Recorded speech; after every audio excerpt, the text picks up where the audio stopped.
Russian President Vladimir Putin didn't mince words when it came to his view of US foreign policy.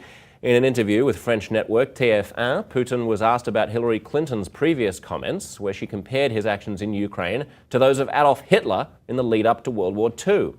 Putin said, quote, "It's better not to argue with women, but Ms. Clinton has never been too graceful in her statements. Still, we always met afterwards and had cordial conversations at various international events. I think even in this case, we could reach an agreement."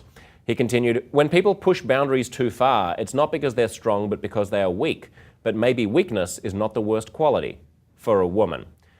Dave, not only a backhanded compliment, but I find it interesting that he notes that when people push boundaries, it's not because they're strong, because they're weak. What exactly has he been doing in Ukraine for the past year? He's been pushing a lot of boundaries, yeah.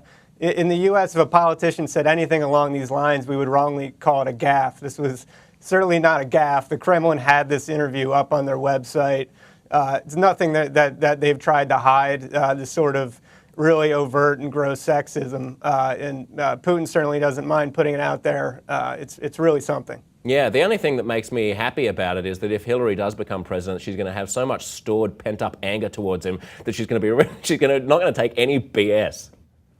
No, not at all. Yeah, we'll see how weak she is if she does square off with Putin. Yeah, exactly. He can take his misogyny and shove it.